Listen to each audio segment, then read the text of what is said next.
이 벌인 테러가 엄청난 파괴력을 가졌어요. 전 세계적으로. 그러니까 9.11 테러가 있기 전까지 최악의 항공기 테러 사건으로 보통 얘기합니다. 뭐죠? 그러니까 9.11 테러가 있기 전까지 최악의 항공기 테러 사건으로 보통 얘기합니다. 바로 1970년 이른바 스카이잭 선데이 사건입니다.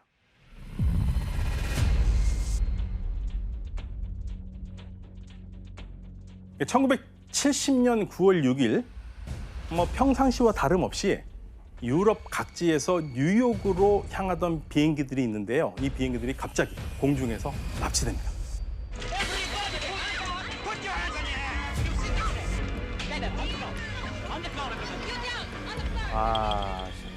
PFLP는 팔레스타인 무장 세력의 게릴라 조직원이었던 사람을 석방을 하다 이거죠. 그러면서 PFLP는 유럽 각지와 아시아에서 비슷한 노선을 무려 한 대도 아니고 네 대를 납치합니다. 네 대를 납치합니다. 와, 네 대. 예. PFLP가 납치한 네 대의 비행기는 모두 뉴욕을 향하고 있었습니다. 텔아비브를 떠나 비행 중인 이스라엘 항공기, 그리고 이스라엘 텔아비브와 벨기에 브뤼셀에서 출발한 미국 항공기, 쭈리히에서 이륙한 스위스 항공기, 이렇게 네 대였습니다. 하지만 PFLP는 항공 테러를 실행하는 도중에 전혀 예상치 못한 난관에 부딪히게 되는데요. 뭐죠? 이스라엘 항공기 같은 경우에는 생각지도 않았던 경우수 때문에 PFLP가 테러에 실패합니다. 왜냐하면 이스라엘 항공기에 사복경찰이 있었어요. 사복경찰이 이 테러범들을 제압합니다.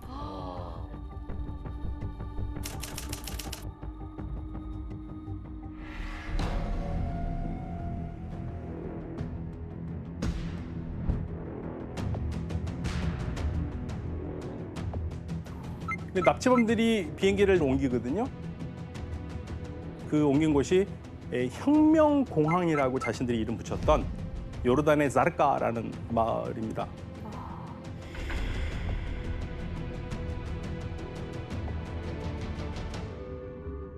그리고 또 3일 후에 이들은 다시 9월 9일이거든요. 이번에는 승객이 116명이 탄 영국 항공기를 딱 정해서 추가 납치합니다. 특별한 이유가 따로 있어요? 영국 굳이? 이 납치를 주도했던 그중에 아주 중요한 사람이 있었는데 영국에 잡혀 있어요? 네, 사진 한번 보실까요? 바로 납치를 주도했던 레일라 칼레드라는 여성입니다. 이분이 비행기를 납치를 했다고요? 네, 그러니까 칼레드가 9월 6일 날 납치를 했던 이스라엘 항공기 이게 실패했잖아요. 네. 그러면서 영국한테 이제 교도소에 수감된 거죠.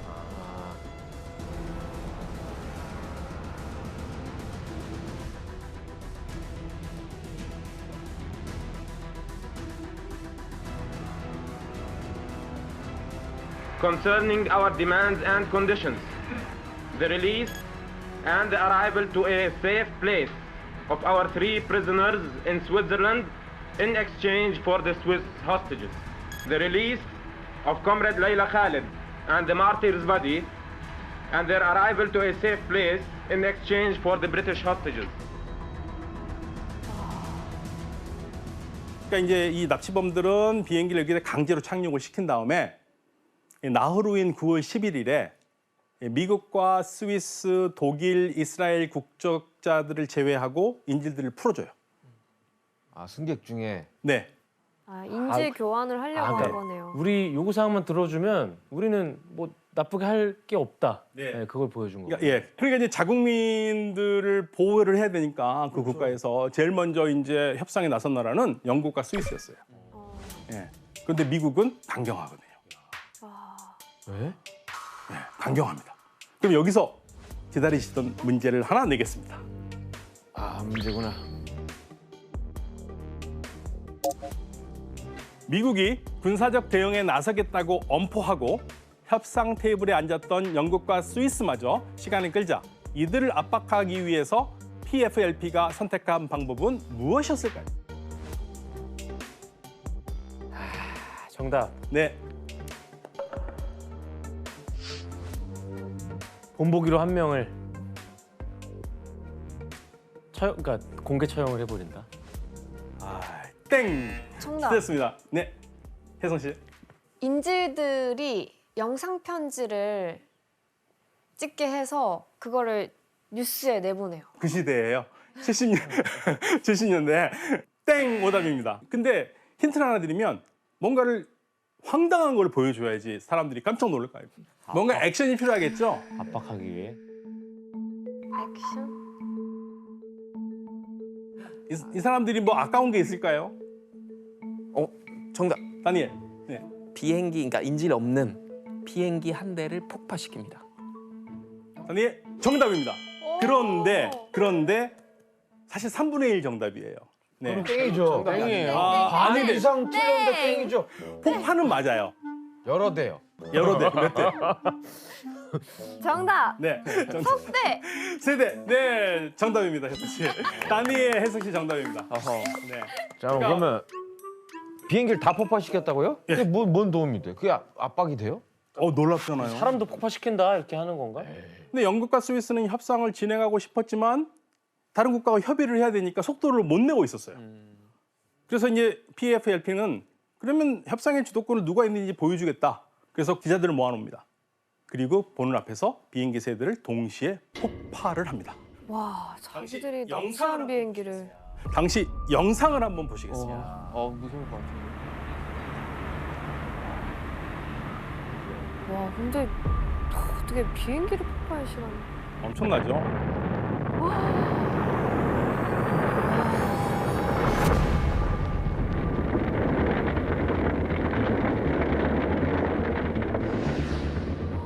진짜 무시무시하네요.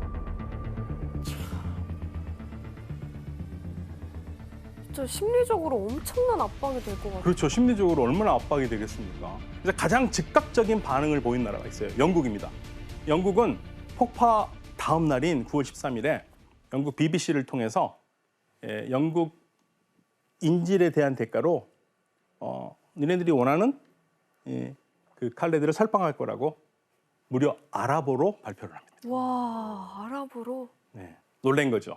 아시마드 씨 근데 이 요르단에서 굳이 이렇게 저지른 이유가 뭐가 있을까요? 일단은 전쟁 때문에 요르단으로 온 난민들이 많아요. 많았고. 네, 그래서 그 요르단 인구 중에서 거의 그때 60% 이상 팔레스타인 사람. 60%요? 네, 진짜 많았네요. 그냥 뭐 팔레스타인들이 대부분이네요. 그러면 요르단은. 그렇죠. 사실은요, 아랍 국가들 중에서도 팔레스타인과 요르단이 굉장히 친했어요. 그러니까 동질감을 가지고 있었고, 그런데 또 안을 깊숙이 들여다보면 요르단 같은 경우에는 예루살렘 이 지역을 항상 자신의 땅이라고 생각했는데 그걸 차지해야겠다는 항상 그 꿈을 가지고 있었고, 팔레스타인은 요르단에서 거의 국민의 60%를 차지하다 보니까 이게 우리나라도 될 수 있겠다라는 생각을 하게 되는 겁니다. 그러면서 국왕을 계속적으로 위협하거든요. 예? 누가요? 팔레스타인 사람들이. 피에로가. 그리고 국왕 암살까지 시도합니다. 네, 무려 3번을 암살 시도를 할 정도예요. 근데 왜 팔레스타인 편을 들어요? 요르단 입장에서는 참은 거죠. 그러니까 요르단이 참았어요. 어차피 이스라엘 안 좋아하니까. 그러니까 이스라엘 더 큰 악이구나라고 생각했던 그렇지, 거구나. 그렇지 이렇게. 그러니까 이 팔레스타인 무장 단체들은 목표를 세우고 지체 없이 요르단 국왕을 암살할 계획을 세우는데요. 그 결정적인 마지막 암살 계획이 비행기 납치를 벌이기 전 5일 전입니다. 9월 1일에 국왕의 차량 행렬에다가 총질을 하죠. 야, 와. 참 진짜. 네.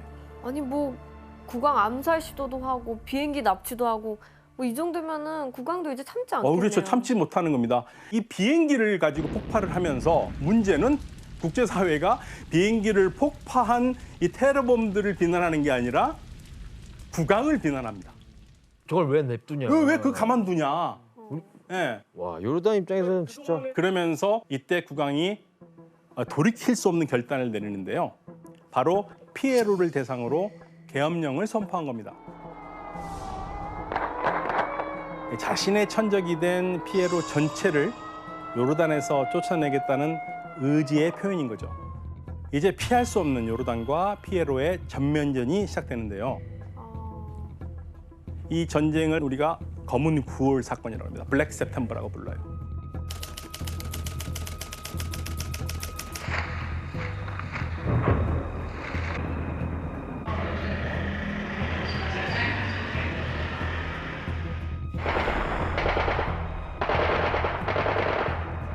심각했군요. 진짜 심각했어요.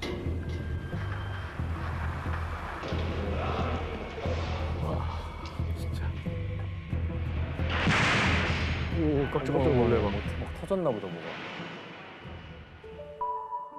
이때 9월 17일부터 27일까지 10일간 벌어진 전투에서 최소 4,000에서 15,000명의 사상자가 나옵니다. 그러니까 한때는 친구였고 형제였다고 할 정도로 서로 좋아하던 사이라고 할 수 있는데 서로 총을 들이대니까 이거는 뭐 장난이 아니죠. 잡을 수 없네 이제. 그런데 피에로와 요르단의 전투가 심각하면 심각할수록 이게 단순하게 그냥 내전이 아니라 주변 국가들이 다 들썩들썩합니다. 그래서 이 아랍 국가들이 급히 들어오죠. 급히 들어와서 이제 화해시키려고, 문제를 종지시키려고. 결국에는 전쟁은 끝나는데 피에로는 더 이상 요르단에 있을 수 없다. 그래서 레바논으로 가게 됩니다. 어쨌든 결국 피에로가 물러난 거네요. 그렇죠. 그때. 물러났죠. 이제 검은 9월 사건이라고 그러는데 보통 블랙 세프템버라고 그러는데요. 이 피에로가 암만에서 쫓겨나는 치욕적인 결과를 맞게 되고요. 가만히 있지 않을 거예요. 복수할 것 같아. 그렇죠. 가만히 있지 않겠죠. 왜냐하면 그러니까 이스라엘한테 당했으면 차라리 그렇죠? 같은 아랍 민족 예, 같은 아랍이고 같은 목표를 갖고 있다고 생각했는데 어떻게 내가 아랍한테 이렇게 당할 수 있느냐라는 이 분노가 엄청납니다. 예. 그러면서 정확히 약 1년 후인 1971년 11월 달 이집트 수도 카이로의 한 호텔에서 아주 유명한 호텔입니다. 요르단 총리 와스피 아테를 죽입니다.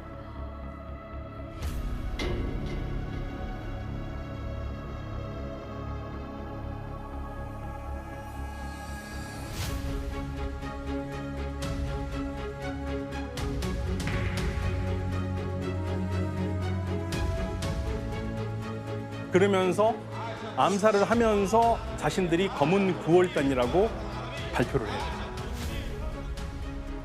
그러면서 피해 보복을 시작하는데요. 잘 기억해 두세요. 검은 9월단. 검은 9월. 네.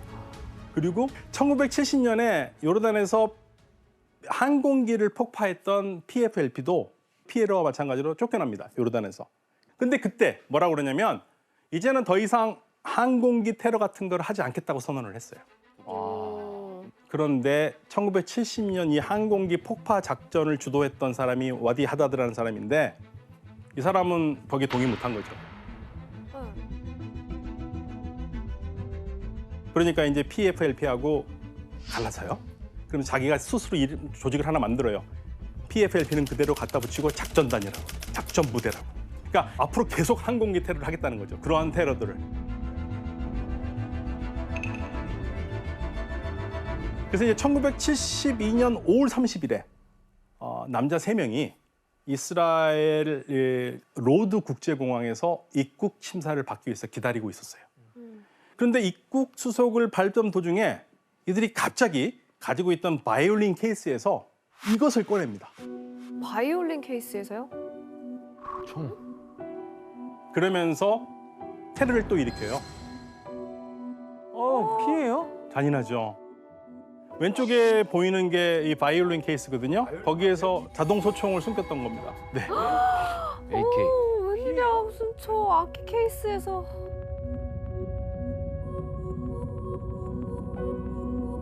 그리고 이 사건으로 공항 이용객 26명이 사망합니다.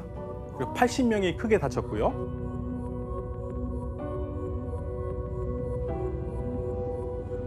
너무 참혹하다. 문제는 사망자 대부분이 뭐 군인도 아니에요. 성지 순례를 온 외국인 순례객이거나 모두 이스라엘이나 팔레스타인과 관계가 없는 평범한 민간인이었어요.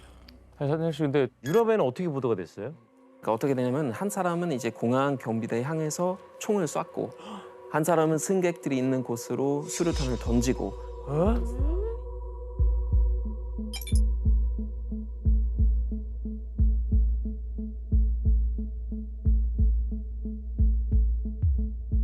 또 한 사람은 이제 활주로로 나가가지고 막 도착한 이제 이스라엘 항공기에서 내린 승객들 향해서도 총을 쏴가지고 많이들 죽었죠. 그래서 이번에는 이제 자세히 또 유럽에서 보도됐던 걸로 알고 있어요.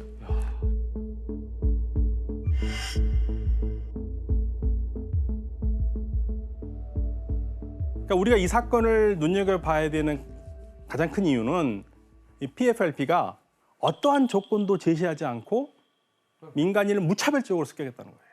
타겟을 정한 게 아니네요. 네, 당시 뭐 전대미문의 사건이죠. 지금도 그렇지만 엄청난 충격이죠. 네. 그런데 이것만 충격이 아닙니다. 그래서 문제를 하나 내겠습니다. 여기서. 네.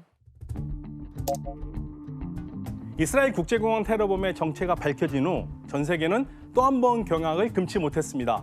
바로 범인 중 한 명의 국적 때문인데요. 과연 어디였을까요? 어디였을까요? 정답. 네, 규현 씨. 너무 놀랄만한 나라죠. 너무 놀랄만한 나라. 이스라엘. 이스라엘. 오, 그러면 진짜 놀라겠죠. 네, 그러니까 이제 너무 막장으로 가는데요. 아까 자괴감을 느끼고 피에로의 편이 된 거예요. 팔레스타인 편이. 굉장히 창의적인 답인데 오답입니다. 네. 거의 다 왔는데.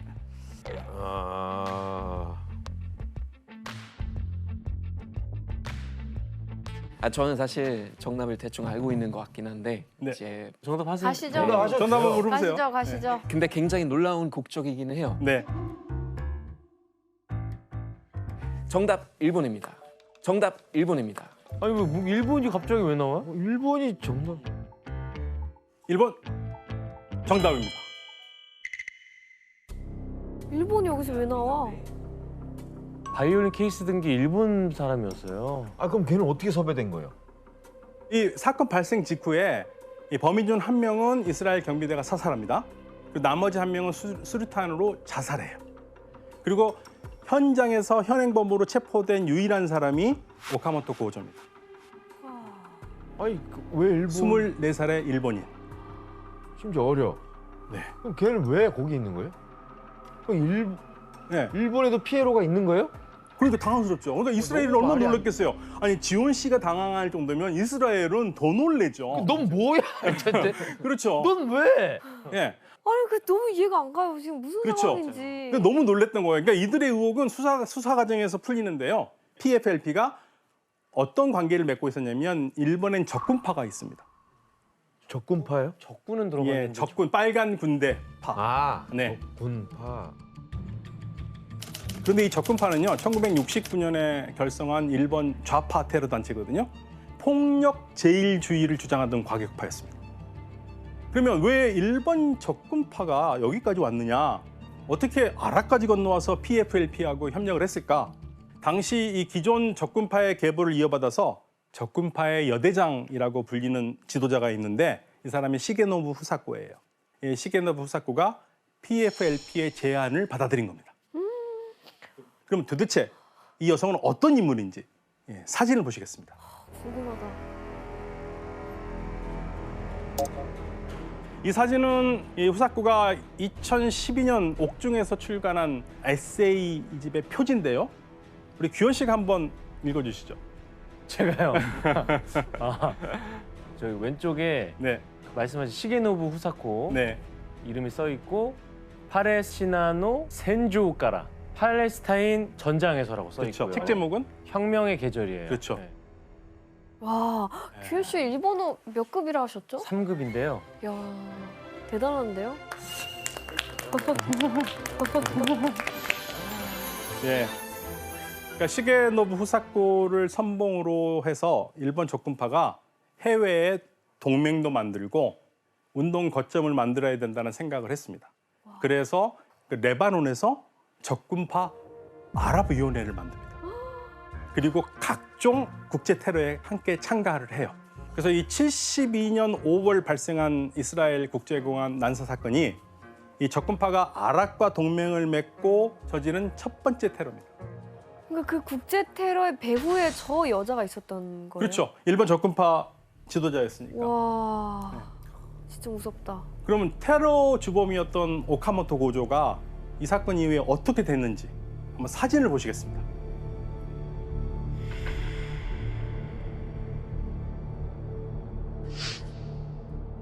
뭐야? 환영받고 있는데요? 그렇죠. 환영받고 있죠. 영웅 취급. 안 죽었어요? 진짜 아 잡혔다면서요? 잡혔는데 죽이진 않았죠. 그리고 심지어 풀어줬어요? 네. 에? 왜? 그러니까 1985년 5월 달에 PFLP가 포로 교환하자 이거예요. 그래서 이때 오카모토 고조가 석방이 돼요. 대박이다. 지금 보신 사진이 바로 석방 직후 레바논에 도착해가지고 이 오카모토가 팔레스타인 민족 해방운동의 영웅으로 추앙받는 그 모습이에요. 팔레스타인 사람들의 영웅이 됐구나. 네. 저는 팔레스타인 조직이 일본과 연루돼 있었다는 건 처음 알았어요. 진짜. 그렇죠. 그러니까 이스라엘 국제공항 난사 사건이 성경하자 팔레스타인 해방 문제가 이 전 세계적으로 아무튼 입에 오르기 시작해요. 반향을 일으키기 시작합니다. 그러니까 무장 단체들은 이런 상황에서 그런데 더욱 강력한 한 방이 필요했던 겁니다. 더 강력한 한 방. 이때 이들은 이게 바로 사실 아시아와 유럽의 그 최단 항로거든요. 그래서 이 아덴만은 전 세계 해상 운송의 요지입니다. 더군다나 그 사우디아라비아 이쪽 비롯한 이 석유 산출국들이 여기 많잖아요. 네. 그래서 석유를 실은 이런 값비싼 유조선들이 많이 지나가고 여기 있는 아덴만 인근이 바로 길목입니다. 예.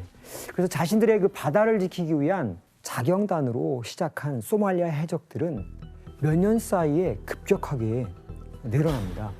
그래서 소말리아 해적 발생 건수를 보시면 2004년에 한 10여 건, 2008년 되니까 111건, 2011년에는 237건이나 발생했습니다.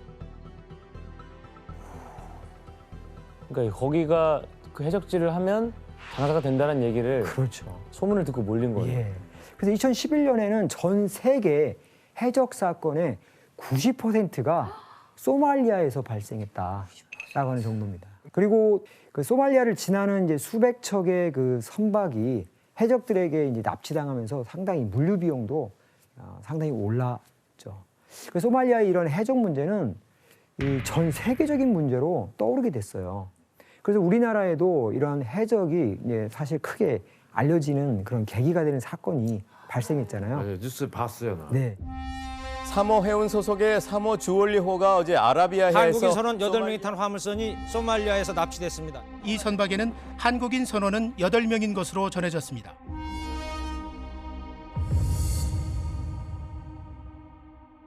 납치된 배는 3호 주얼리호였잖아요. 이 3호 주얼리호가 이 화물을 싣고 아랍에미레이트에서 스리랑카로 이동하던 중에 폐악된 겁니다. 그 해적들은 총으로 선원들을 위협해서 인질로 잡고 구금한 뒤에 선장을 협박해서 소말리아에 있는 본고지로 끌고 가려고 했어요. 이때 신고를 받은 한국 해군의 청해부대 대원들이 해적들이 장악한 배에 침투해서 선원들을 구해내는 아덴만 여명 작전이었죠. 우리군 청해부대 소속 최영함이 현장으로 급파됐다는 소식이 들어왔습니다. 최영함은 3호 주얼리호에 근접한 뒤 구출 여부를 판단할 것이라고 합참은 밝혔습니다.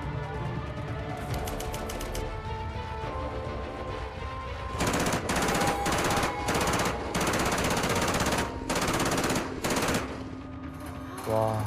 총격전이 얼마나 무서웠을까.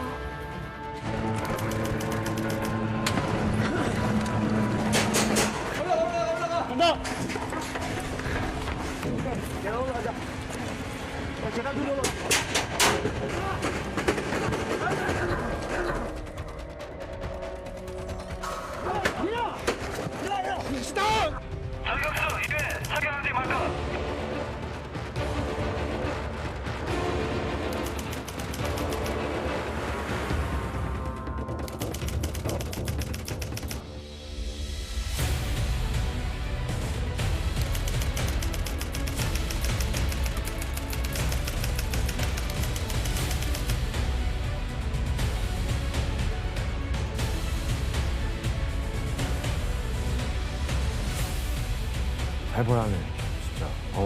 목숨을 걸고 구출을 한 거잖아요. 네, 맞습니다. 그 당시에 진짜 기사를 많이 봤던 것 같아요. 그때 석혜균 선장님 네. 총상도 입으시고 되게 용감하게 싸운 영웅으로 네. 기억을 하거든요. 이 3호 주원료에서 보신 것처럼 이렇게 다행히 납치된 배를 이제 구해낸 사건도 있었지만요. 또 그렇지 못한 경우도 많았습니다. 바로 같은 해에 한국의 유조선이 100억이 넘는 거액의 몸값을 주고 풀려난 사건이 있었습니다.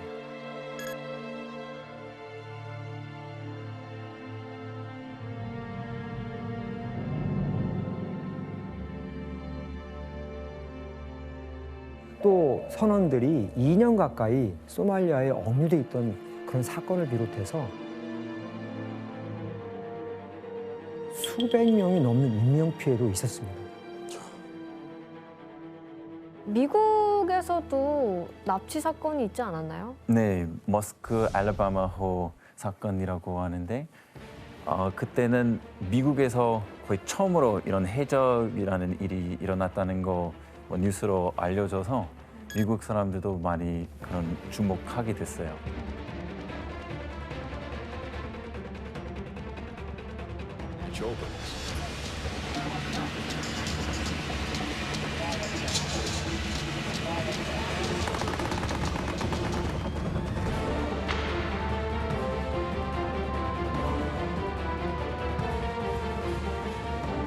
그때는 미군은 결국 배도 구해내기도 하고 그 외에서도 해적도 체포했어요.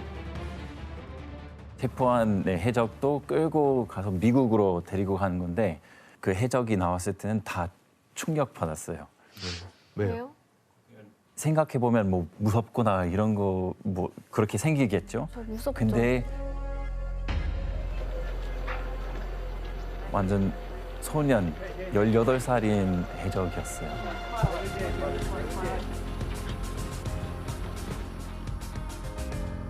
그래서 사람들이 그런 거 보고 소말리아의 상황은 그렇게 좋지 않다. 빈곤의 문제가 심하다라는 거 또 깨닫게 됐어요.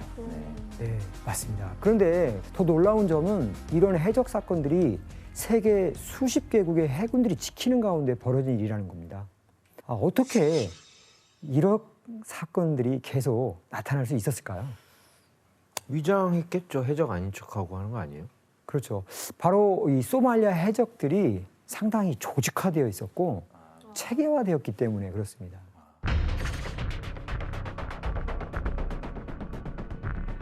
여러분은 뉴스에서 보는 그런 열악하고 몇 명 되지 않는 그런 해적들 정도로만 떠올릴 수도 있겠지만 사실 눈에 보이는 게 다가 아닙니다.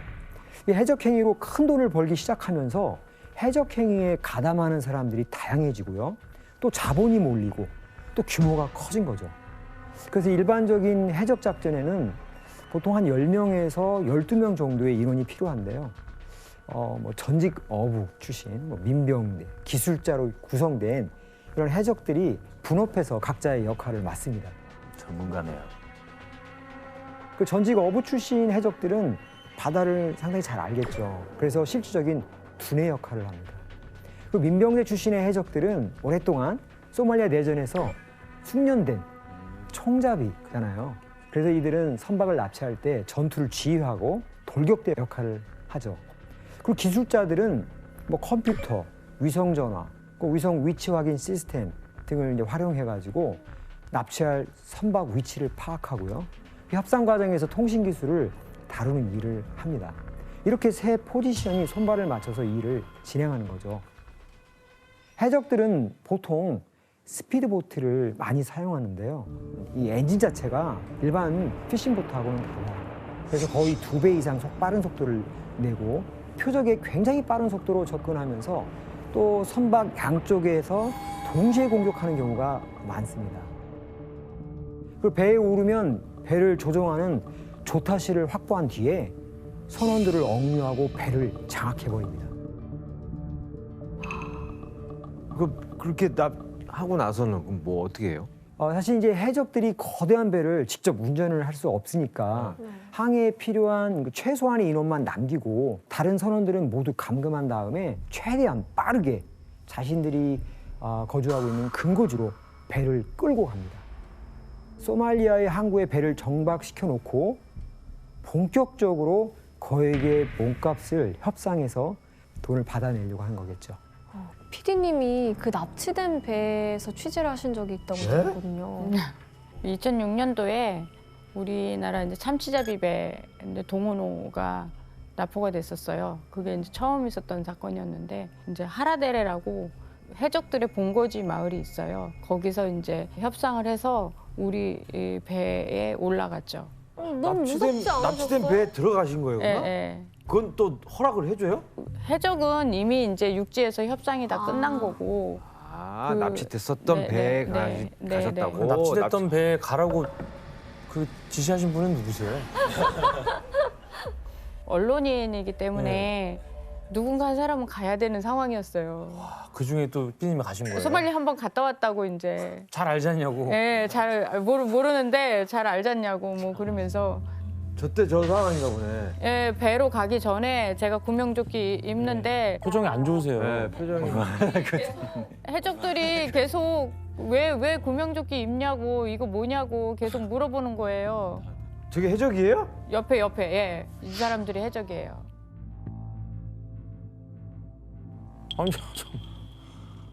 아니 그 선원들은 어떤 상황이었어요? 억류돼 있는 상황이었고 배는 해적들에게 점령당한 상황에서 총기를 소지하고 있었고 또 기관총도 가지고 있었어요. 그래서 우리 선원들이 어떻게 반항을 할 수 없는 입장이었고 제일 무서웠던 게 뭐냐면 얘네들이 마약풀을 먹고 있었어요. 카트. 그거를 먹으면 이렇게 눈이 이렇게 돌아가더라고요. 그래서 혹시나 총기 사고 날까봐 그게 제일 걱정이었어요. 그래도 뭐 협상하면 그래도 말은 다 온이 이렇게 하나 봐요, 협상대로. 그 협상을 하기 위해서 준비 기간이 한 달 걸렸어요. 맞습니다. 협상 기간이 짧게는 뭐 한두 달에서 길게는 몇 년까지 걸려요. 상당히 오래 걸리기 때문에. 근데 저렇게 만약에 해적질을 했잖아요. 몸값은 어떻게 그럼 전달 뭐 100억 원을 달라 그러면 뭐 계좌이체하겠죠. 뭐 어떻게 직접 줘? 아니 현금으로 줘야겠지. 계좌이체하면 안 되죠. 해적들한테 이제 몸값을 전달하는 데는 뭐 여러 가지 방법이 있는데요. 그 시리우스 스타라는 그 사우디아라비아의 항공모함급 유조선이 그 탈취된 사건이 있었습니다. 해적들이 처음 요구한 금액은 2,500만 달러, 하나로 무려 약 300억 원이었어요. 근데 사우디 정부가 2개월간의 협상 끝에 주기로 한 금액은 약 35억 원이었습니다. 여기서 문제를 하나 낼게요. 당시 사우디아라비아 측에서는 해적들에게 이 방법으로 35억 원가량의 현금을 전달했는데요. 바로 어떤 방법이었을까요? 정답. 예, 기현 씨. 코인. 그때 코인 없었어요. 그래요? 예. 땡입니다. 현금으로 준 거죠? 다른 물건 아니고. 맞습니다. 근데 좀 더 현금을 어떻게 주지? 여기 35억 원가량의 현금. 정답. 그러니까 예. 헬기에 실어서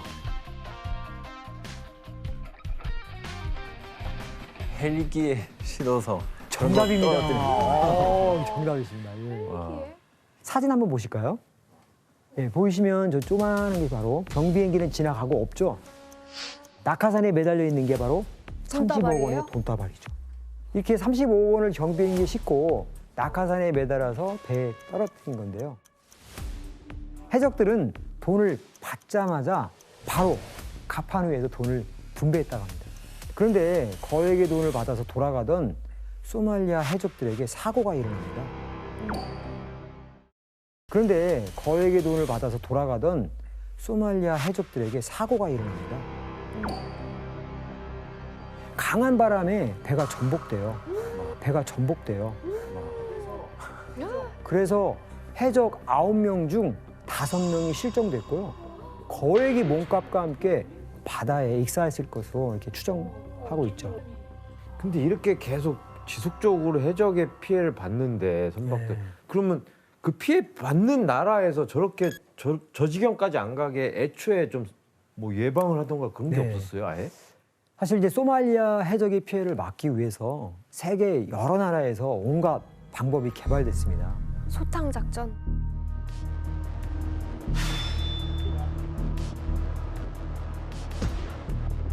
물대포? 그래, 저런 게 있네.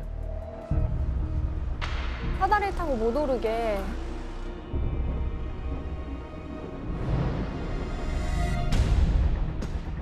음향대포는 뭐지?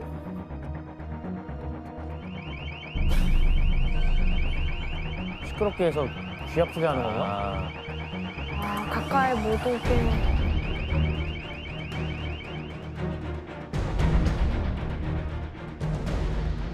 그래, 저런 걸 달면 되네. 사다리를 못 걸어요 이제. 그러네요. 이제 못 전기가 타고 오르네요. 흐르니까.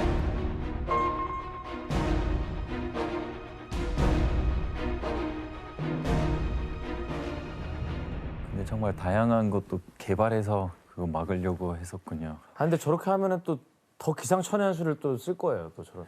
그렇죠. 해적들도 만만치 않았습니다. 온갖 작전이 등장했는데요. 물고기 잡을 때 쓰는 그물을 납치할 배의 프로펠러에 감기게 해서 배를 고장 내키고 수리하려고 잠깐 배를 멈출 때를 노려서 습격을 하는 방식도 있습니다. 그리고 평범한 어선으로 위장해서 안심시키면서 접근했다가 바로 공격하기도 합니다. 해적이 아닌 척. 예, 그뿐만 아니라 몸값을 받으면서 장비도 계속 업그레이드 됐어요. 그래서 이제 바다 위에서도 터지는 위성 전화라든가 배를 쫓는 GPS 장비, 그 AK-47 같은 이런 총 기본이고 뭐 로켓포 RPG, 휴대용 대공 미사일까지 갖추고 다닙니다. 저거 맞추기 진짜 힘든데, 저거. 그러니까 그 인질 몸값으로 뜯어낸 돈으로 재투자를 그렇죠. 한 거네요. 계속 더 좋은. 해적들은 이런 방식으로 계속 천문학적인 돈을 벌여들였잖아요. 그 정점을 찍었던 시기가 2010년과 2011년인데요. 각각 8천만 달러, 하나 900억 원, 그리고 1억 5천만 달러, 하나로 1,800억 원의 수익을 올릴 정도였어요. 와. 그러다 보니까 해적들이 소말리아의 경제 활성화에 기여한다는 이런 연구 결과까지 나오게 됩니다. 일종의 낙수 효과죠. 연구에 의하면 해적이 배를 한 척 납치하면 여기에 100여 명의 인력이 필요하게 된다는 건데요. 그래서 이제 해적과 인질들에게 음식을 제공해주는 요리사를 포함해서 배를 지키고 인질을 감시하는 등 100여 명의 일자리가 계속 생겨나는 겁니다. 소말리아 사람들한테 물어보시면요. 아무도 해적이 나쁘다고 안 해요. 다들 산업 역군이에요. 얘기 들어보면 신랑감이리가 해적이었고 당시도. 예.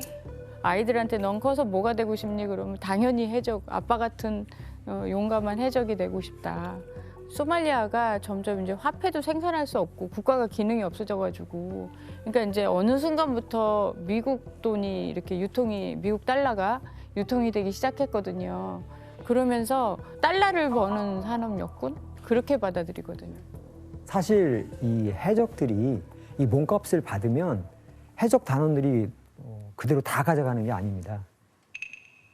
가령 100억을 몸값으로 받으면 몸값의 30억 정도는 해적들이 나눠 갖고요. 10억은 배를 지키는 사람에게 주고 10억 정도는 그 지역 사회로 흘러 들어갑니다. 그 지역 사회로 흘러간 돈은 의료나 교육처럼 이 주민들의 복지와 지역 발전에 쓰이기도 합니다. 실제로 이제 내전으로 도시들이 이렇게 황폐해진 가운데서도 해적들의 근거지가 된 항구 도시는 예외적으로 경제가 발전했습니다. 이 사진은요, 해적들의 도시라고 불리는 푼틀란트주의 보사소라는 항구 도시입니다. 이 첫 번째 왼쪽에 있는 이 도시는요, 2002년도에 해적들이 본격적으로 활동하기 전 사진이고요. 이 사진은 2009년도 사진인데요. 건물을 많이 올렸네요. 예, 해적들이 왕성하게 활동했던 사진이에요. 이걸 기뻐해야 될지 참 뭐 축하해야 될지도 모르겠네요, 이거를 뭐. 그래서 보사소는 이 해적들 덕분에 이 신흥 부자 동네가 됐는데요.